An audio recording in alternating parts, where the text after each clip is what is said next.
Graça e paz a todos. Vamos estudar aqui o livro de Tiago, capítulo 5, versículo do 13 ao 20, que fala sobre a oração da fé. Entre vocês, alguém que está sofrendo, que esse sofredor ore, que ele ore. Há alguém que se sente feliz, que essa pessoa que está se sentindo feliz, que cante louvores. Entre vocês, há alguém que está doente, que ele mande chamar os presbíteros da igreja para que estes, os presbíteros, orem sobre ele e o unjam com óleo, em nome do Senhor, porque o óleo também era usado para poder curar enfermidades, assim como um pouco de vinho também era bom para o estômago. Então ele mandava chamar os presbíteros da igreja, já que ele estava doente, e o presbítero orava por cima deles, sobre ele. Versículo 15. A oração feita com fé curará o doente. Por que com fé? Quem que orou sobre o doente? Foram os presbíteros. Supõe-se que esses presbíteros eles tinham o Espírito Santo, o Espírito de Deus. Porque Deus não ouve a pecadores, lembram? Mas ouve aquele que teme e que pratica a sua verdade. A oração feita com fé curará o doente. O Senhor levantará o doente. Ele vai melhorar por causa da oração do presbítero. E, olha a condição, e se houver cometido pecados, ele será perdoado.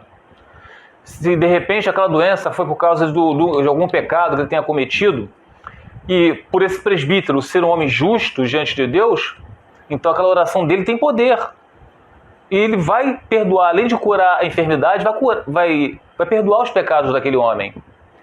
Portanto, confesse os seus pecados uns aos outros e orem uns pelos outros para serem curados.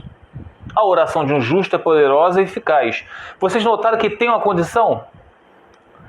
Portanto, confesse os seus pecados. Então, meus amados, quando começa no versículo 13, entre vocês alguém que está sofrendo, que esse sofredor ore. Mas se o sofredor for pecar... Se ele estiver pecando, praticando pecado, que pecador todos nós somos, mas se ele estiver praticando pecado, a oração dele não vai surtir efeito nenhum. Por isso que no versículo 16 diz assim, portanto, confesse seus pecados uns aos outros e orem uns pelos outros para serem curados. Todos nós que estamos orando a Deus, seja para o casamento, seja para os filhos, seja para o que quer que seja, vocês têm que fazer uma introspecção. Como vocês estão diante do Senhor? Mas todo mundo é pecador. Óbvio, todo mundo é pecador. Mas nem todos praticam o pecado. Toda criatura de Deus, todos somos criaturas de Deus, mas nem todos somos filhos de Deus. E quem são os filhos de Deus? São aqueles que têm o Espírito Santo. São aqueles que não praticam o pecado. São pecadores, mas não praticam o pecado. Quando pecam, o que acontece? O Espírito Santo incomoda.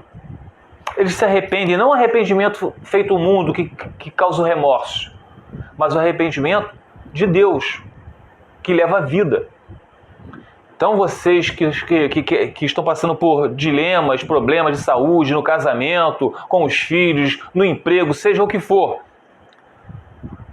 vocês podem orar a Deus, mas primeiro vocês têm que se arrepender dos seus pecados. Vocês têm que entender o que é pecado. E vocês só vão entender isso estudando a Bíblia.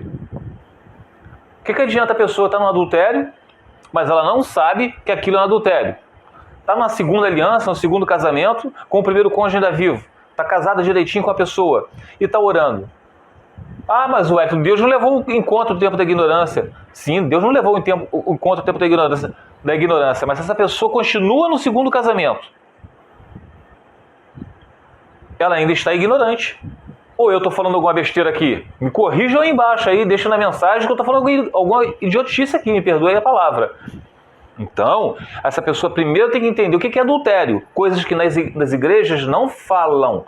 Eles falam que os adúlteros não herdarão o reino de Deus, mas não explicam o que é adultério. Não sei se é por medo de perder membros, eu não sei. Ou medo de mentir. Então, meus amados, vamos entender direitinho. Vamos estudar a Bíblia. Para vocês entenderem a vontade do Senhor, vocês têm que estudar a Bíblia. No versículo 17. Elias era humano como nós. Ele orou fervorosamente para que não chovesse.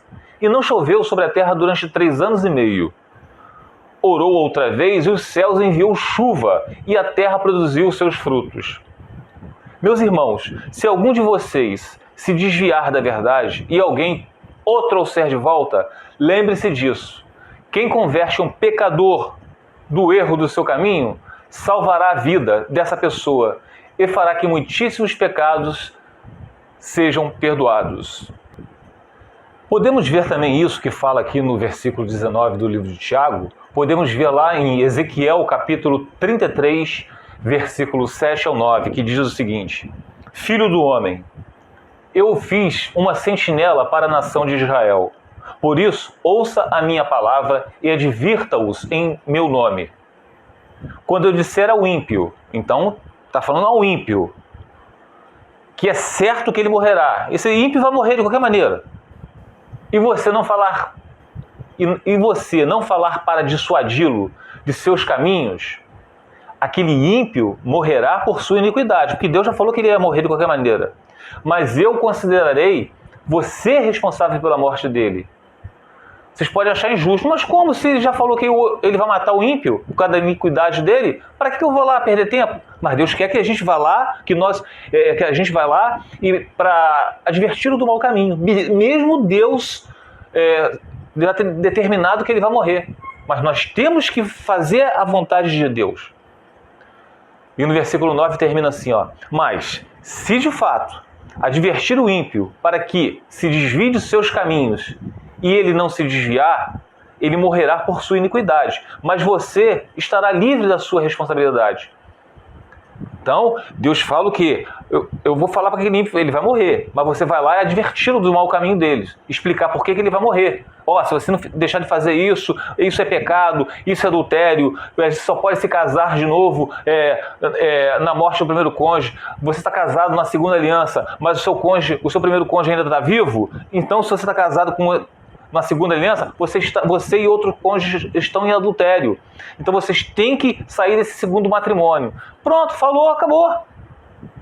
Não precisa insistir, não precisa ser chato. Você já fez algo para dissuadi-lo dos seus maus caminhos. Aí ele termina assim, ó: Mas se de fato advertir o ímpio para que se desvie dos seus caminhos e ele não se desviar, porque ele não vai se desviar, porque Deus já determinou que ele vai morrer por causa da sua iniquidade. Mas nós temos que fazer a nossa parte. Ele morrerá por sua iniquidade, mas você estará livre da sua responsabilidade. Amados, nós temos que fazer o papel de evangelistas, o papel de obreiros do Senhor. Nós não temos poder para salvar ninguém. Vocês lembram lá, quando no livro de 1 Coríntios, capítulo 7, fala assim, ó: se o descrente quiser se apartar, deixe-o ir, porque Deus o chamou para viver em paz. Aí ele continua assim, ó: Como sabe se salvará o seu marido que se foi, que é um descrente, ou sua esposa que se foi, que é uma descrente? Então, nós não temos o poder de obrigar o cônjuge a ficar. Ah, fica, que senão você vai para o inferno. Não vai adiantar nada. Ele está determinado a sair, porque ele é um descrente. Tudo que vocês falarem de versículos, vocês colocarem, vai entrar pelo ouvido e sair pelo outro. Só vai alimentar o ódio deles pela gente. Porque onde há trevas, não tem como a luz. Eles não aceitam a luz. Por isso que eles têm ódio da gente quando a gente fala alguma coisa de Deus para eles. Mas quem é que salva? É Deus. No livro de Jeremias, quantas vezes Deus falou que esse povo de dura serviço, ele teve que colocar um espírito novo, dar a esse povo um coração novo, no lugar daquele coração de pedra, para que eles os buscassem Deus de todo o coração, e que Deus iria lá e perdoar os pecados dele. Deus tinha que colocar um espírito novo para que eles pudessem buscar Deus, senão ninguém busca. Tá bom, meus amados? Espero, mais uma vez aqui, mostrar a vocês esse finalzinho aqui do livro de Tiago, capítulo 5, a oração da fé. Orar sempre. Mas primeiro, ver como vocês estão andando diante de Deus. Por isso, a necessidade de ler a Bíblia. Tá bom? Fique os irmãos na paz de Senhor Jesus.